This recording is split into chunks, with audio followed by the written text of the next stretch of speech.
2 weeks ago, Jillian spoke about how to set up a real estate fund, and that was primarily focused on the equity side of the discussion.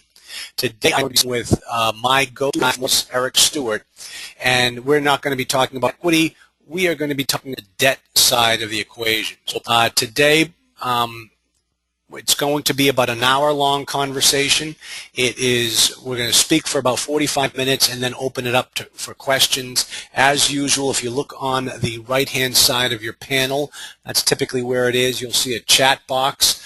I know that our office in California is monitoring the questions, and they will let me know when questions pop up and what we're going to talk about. So throughout the hour-long discussion, if a question comes to your mind, go ahead and type it in there, and we can talk more about it. First up, an overview of who MFIA is. Multifamily Investing Academy was founded by two attorneys, myself and Jillian Sidoti. Jillian is an attorney in California, and her practice specializes in raising private money, helping investors stay low from the SEC, making sure that they are protected and that they're doing everything legally. My practice, I'm out here in Massachusetts, is exclusively working with new and lightly seasoned investors who are interested in acquiring multifamily property, help them through the entire acquisition process, through the due diligence process, the transition to ownership. We introduce you to people on our team like Eric Stewart, make sure that you can get that deal closed as you go through the process. Multifamily Investing Academy was an organization that Jillian and I started. We are going through the process right now, making it a nonprofit. It is focusing entirely on providing education to investors. You can find out more information about that on our website, but definitely sign up on for our newsletters. We send out some great stuff throughout the course of the month, every month, to keep you up to speed on what's going on. So, next, housekeeping items. Starting next week, you are going to see an email come out introducing our new continuing education program. These are classes, online classes taught by either myself, Jillian. We'll have MBAs and accountants and other people that you can sign up for and register right online and listen to them on demand about different topics in the family and private money raising arena. Coming up, you'll also hear more about our due diligence weekend seminar. We have one, both of them will be in June. One of them is going to be held in San Diego. The other one is going to be held in Lexington, Kentucky. It's a two-day event where we really dig down deep into the process of due diligence on a multifamily property. The reason why we're keeping one in San Diego, that's where Jillian's office is located, and then we are doing another seminar in Lexington, Kentucky, which is where I happen to own and operate a 222-unit apartment complex there, and we can use that property as a property, and we can show the investors exactly how we went through the due diligence process on that particular complex. If you have never heard of Integra Realty Resources, I recommend that you sign up for their newsletter, sign up for their viewpoint document. The website is right here online. But just recently, just in the last week, they've come out with their Viewpoint 2012 report, market trend report. It is one of the best documents out there if you're looking to analyze markets. I highly recommend you sign up for it, download it online. It can be sent in a nice, shiny, glossy magazine to your house. It sits on my desk throughout the course of the year. I refer to it often whenever I need to know what's going on in a particular marketplace. I highly recommend that you tap into that source for additional information. Also received notification the last couple of weeks that the 2012 Marcus and Millichap industry report is out and it's available, and you should go on their website at marcusmillichap.com to sign up for it. If you're not registered there, you should really get registered with it. It is the best information in the marketplace. What you'll also get notification for is their quarterly webcasts that anyone that wants to know what's on this particular marketplace, in this particular business, whatever they need to know, everyone listens to that webcast every quarter to find out what's going on in the apartment building business. It's one of the best out there. So that's the housekeeping for MFIA. Let me talk now and just give you an introduction of our guest today. Eric Stewart is the president of Commercial Capital of North America. Eric is, as I mentioned before, he's my go-to guy. If Eric says a deal can be done, the deal can be done. If Eric looks at a deal and says, no, this deal is not going to be financed, believe he tells you. He's never been wrong with me any time that I've worked with him. CCNAC has been providing access to capital for investors since 1997. Since 2007, they've been focused on multifamily investors. That has become pretty much their entire business. Wouldn't you say, Eric? Is that an accurate statement as I bring you into the conversation?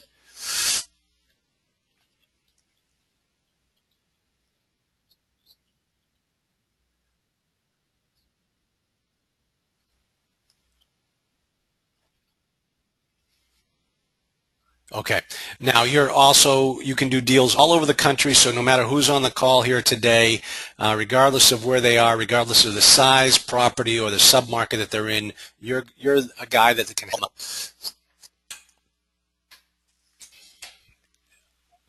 Eric, okay, great. I'm sorry.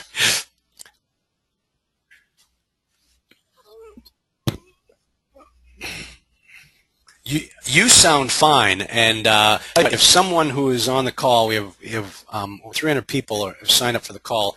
If somebody could maybe just type something to chat, let me know. Is my voice coming through clearly?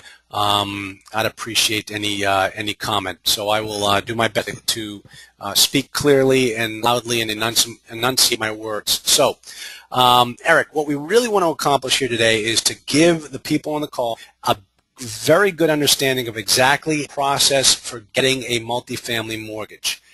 We talk about so much time is spent on finding private money, but a bank is typically your biggest equity partner, so to let about what it takes to qualify for a multifamily mortgage.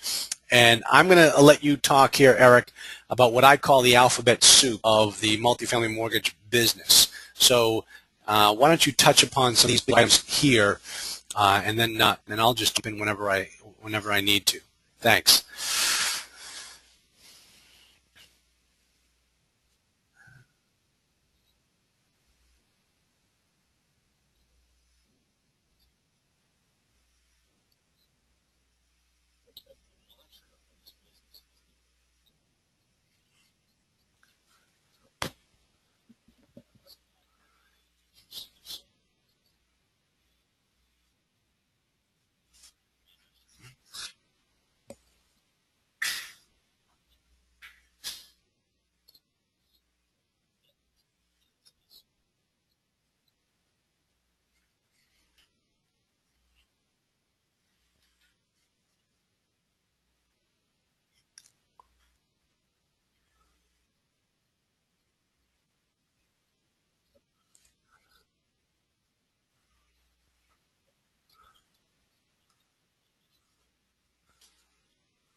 And that's assumable as well, correct?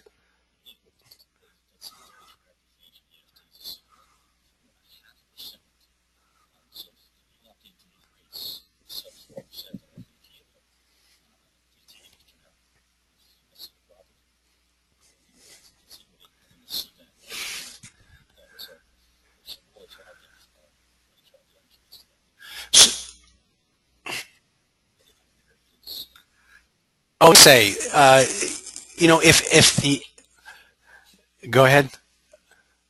Now, I was going to ask you, Eric, as far as the FHA goes, it seems as though everything sounds great about an FHA loan. What are the negative features? Why aren't we all doing FHA loans?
Okay, and if you take that $1,000 requirement and you compare and contrast that to a Fannie Mae deal, you're looking at a $200 to $250 per door requirement as an alternative, correct?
Well, what can I use that $1,000 for? Whereas, with Fannie, I can use that money for capital improvements. You tell me that the FHA loan has the same requirement with about almost $500 per door ongoing, but this new requirement of $1,000 per door, what can I use that money for?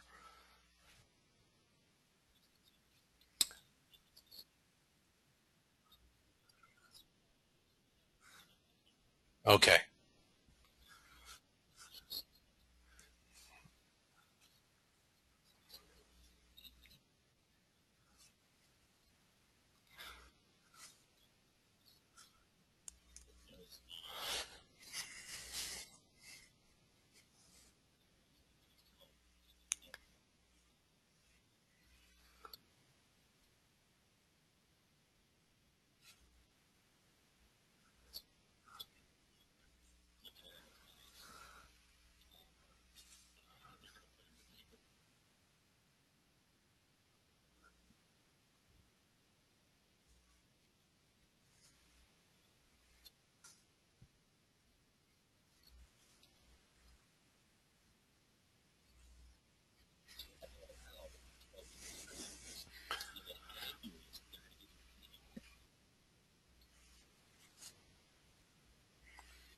I see.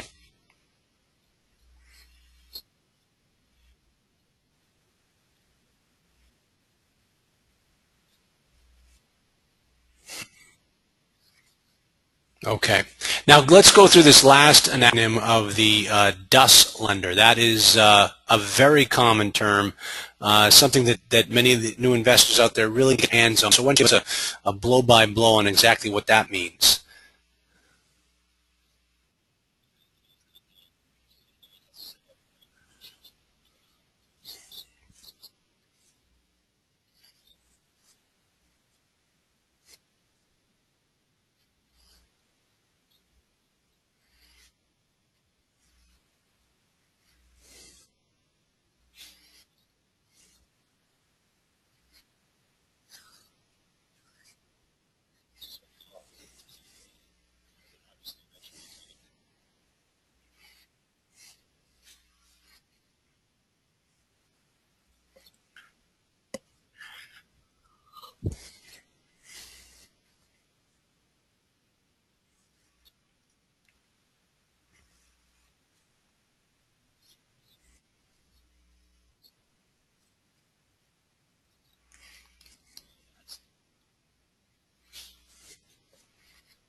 All right.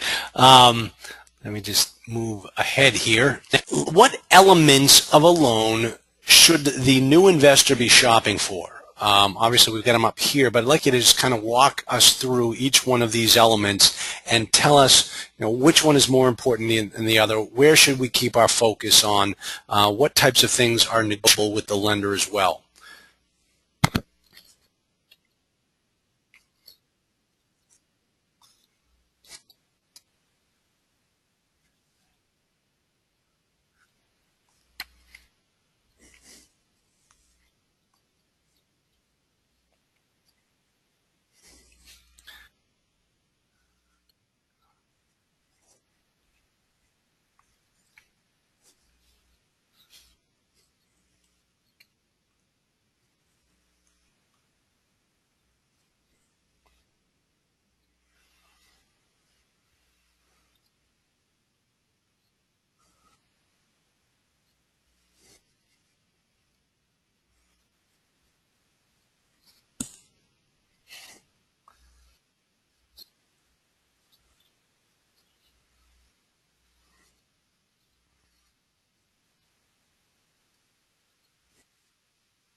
Gotcha. Eric. I'm getting some complaints from a couple of us. Actually, I don't know if it's my screen or my sound that's cutting in and out, but I hear you cutting in and out as well. So, we apologize. if it's both of us, Eric's down in Florida, I'm up here in Boston, and if it's happening to both of us, it sounds as though it's something to do with I apologize. A better vendor for this type of thing. We're just going to have to deal with this call, so I apologize. I'll try to speak as clearly as possible. If you say something that you miss, please write a question in the box, the chat box, and we will cover it for you. So my apologies. But let me talk, Eric, a little bit. You made a great point about the term and making sure that the term matches up with what your exit strategy is. And this is key.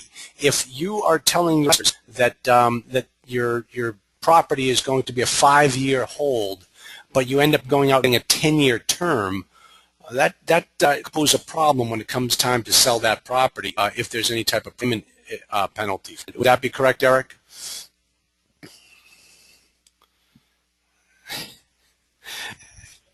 Okay.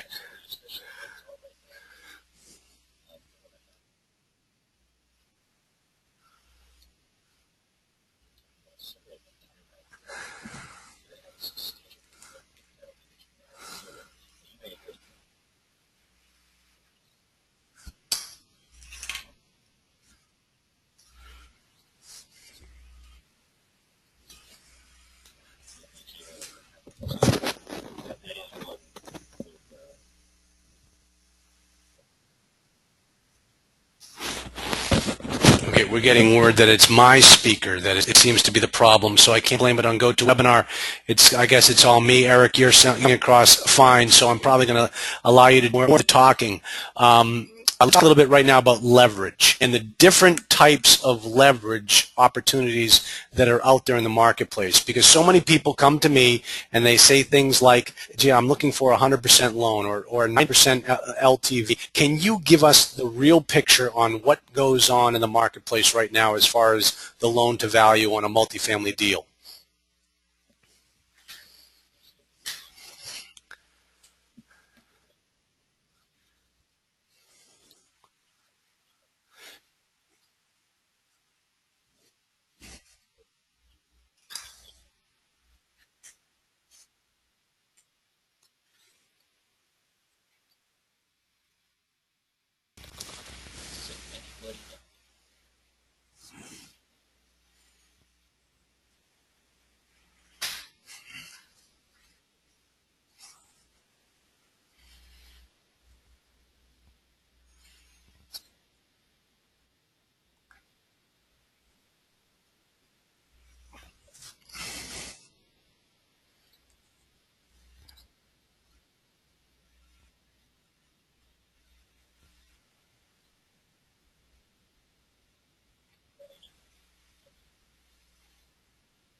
Yep, go ahead.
take a moment here.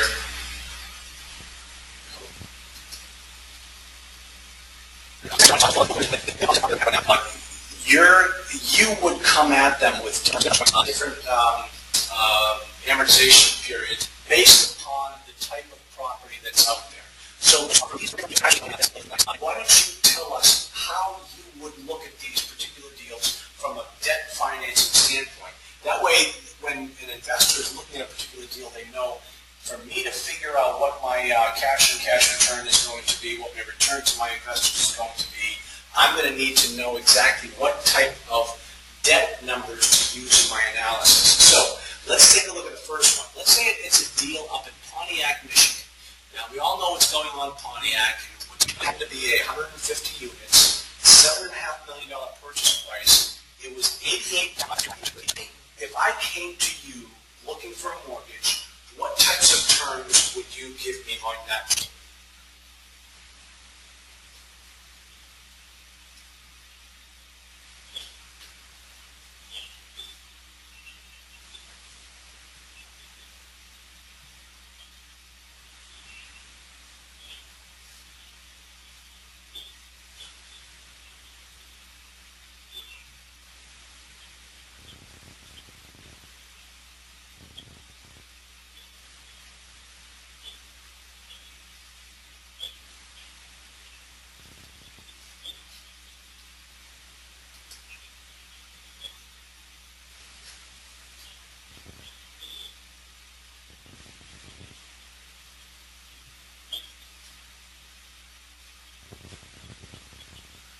All right, what about the conduits and the insurance companies?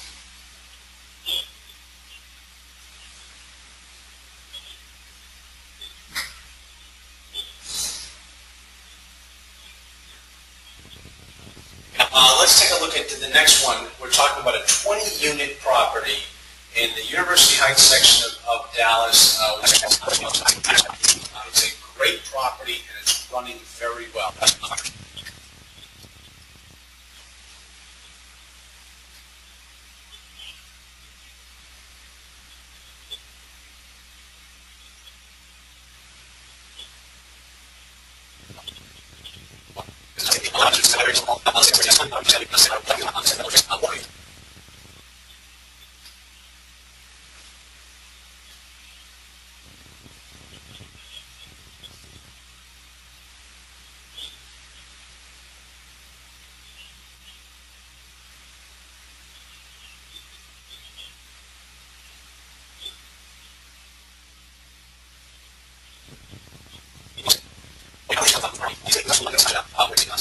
Look at the after repair value, and they try to base that 65% on that number. So essentially, what they're trying to do is come to the table on a hard money loan with no.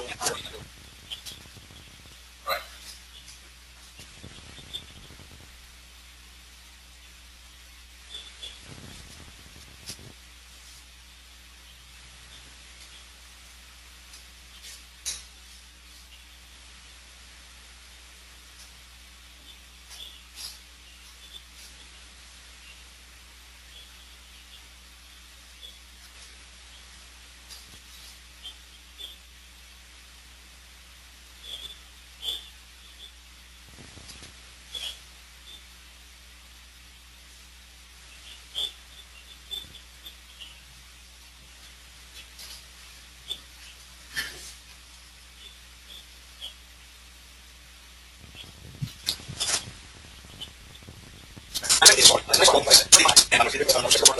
What would it look like on this?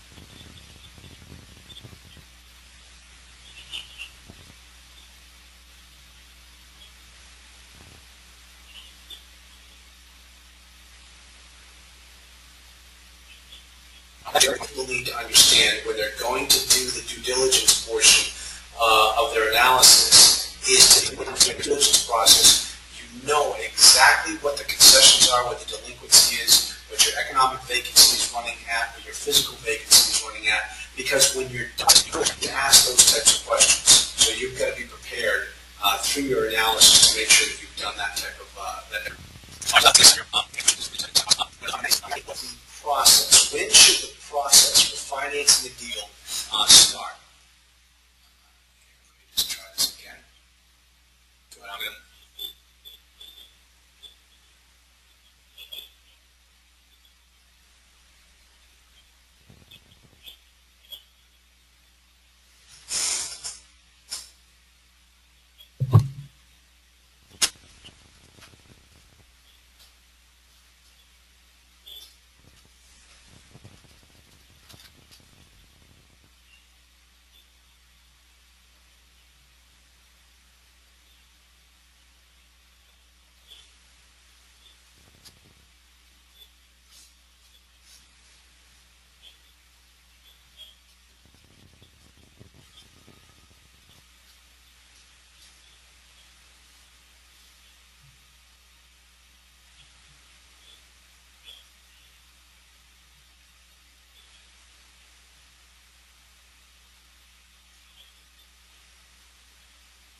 I'm going to a good faith deposit is the equivalent of an earnest money deposit to the lender, essentially.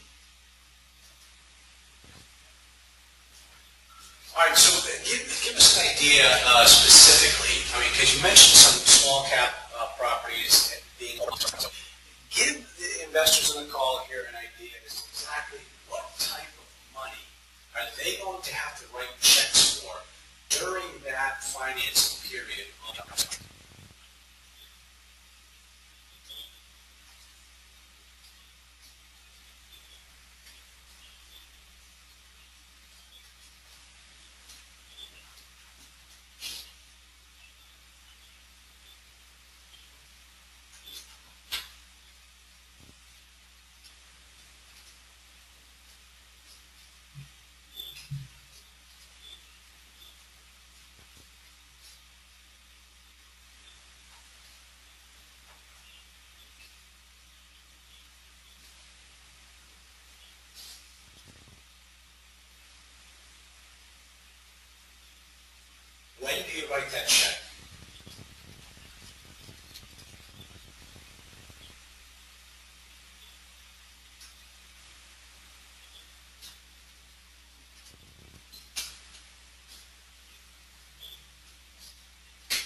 negotiation of a purchase and sale contract, who pays a survey and who has access to the existing surveys is one of the most heavily negotiated. Turns around and says, hey, I have one, it may be 5 years old, but use this one. I'll give it to you, but if it's not good enough, I've seen that particular aspect of the negotiations drag on longer than many of the other aspects. And one more thing that I wanted to talk to you about is people saying, hey, come to me, come to me. Does it benefit the investor?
We talked about, there's one more thing here on this particular screen having to do with the pre-approval letter. The pre-approval letter should qualify for a multifamily property. We had the hardest time trying to educate the broker as to how that get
a hold of you. There's your personal cell phone. I appreciate you giving that out to me, give me approval to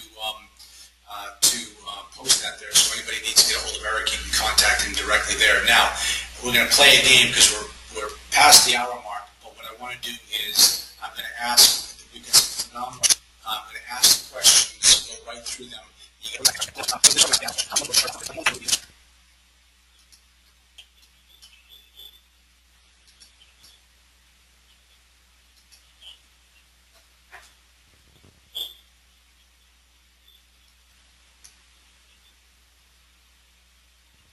And I tell you, there's so many brokers out there that they'll ask for the money up front, and then you'll never hear from them again. So be very careful. That's why I work with Eric. I know that's not the way Eric operates.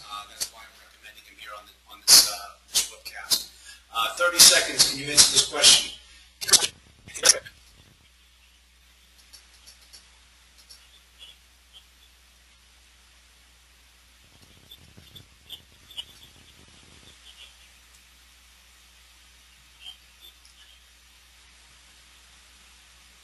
5% remainder of the loan.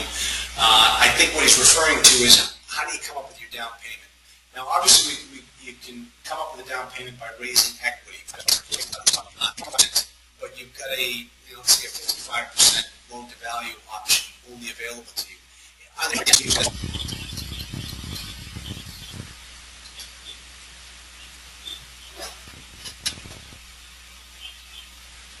right.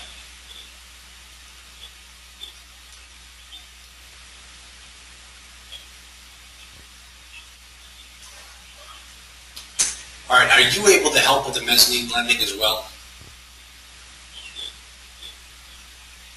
Yeah.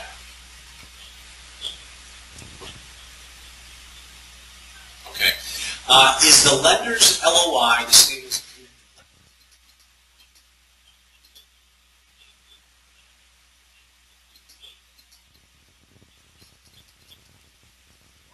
today with reasonable terms and rates?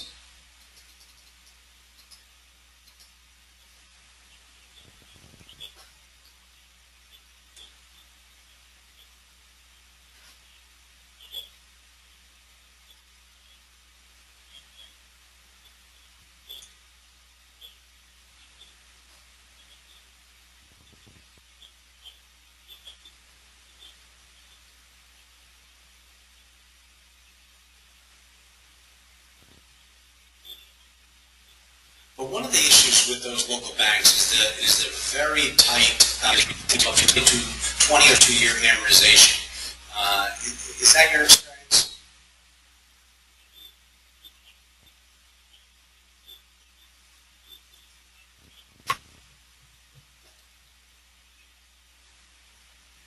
Yeah. Yeah. Yeah. Yeah.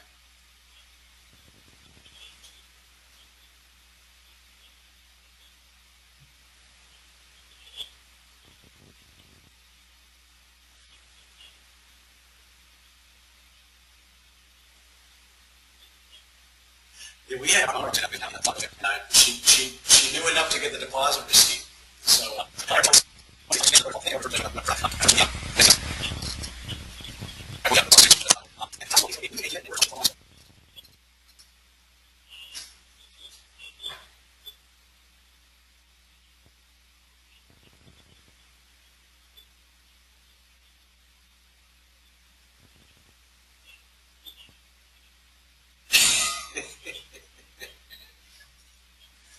We've gone over this before, but I think there's a little twist to this question, so I'm going to ask you far below the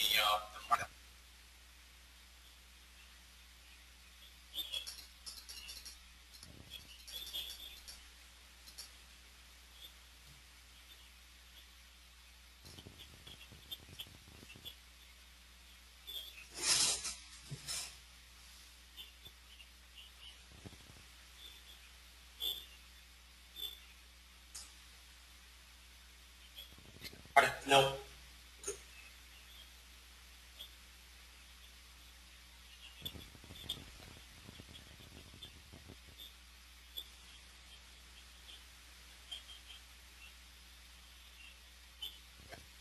Well, Jorge asked a question. It's kind of a loaded question. I think I know exactly what your answer is going to be, but why don't you? Gee, I wasn't expecting that answer.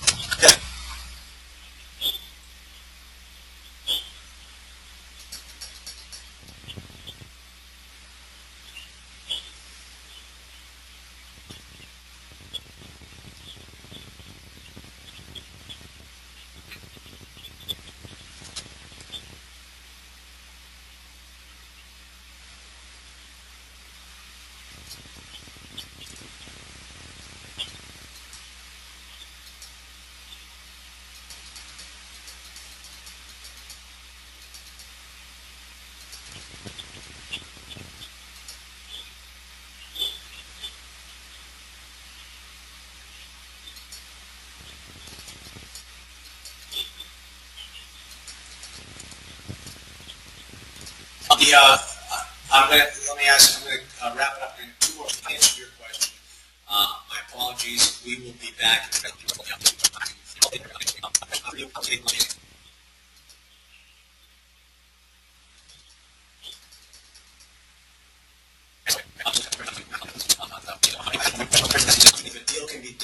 do it. If a deal can't be done, you want to talk to Eric. He will tell you if it's worth pursuing. In my own professional, it's wrong. So I highly recommend that you put him on your Rolodex, put him on your speed dial, use him as a resource. He is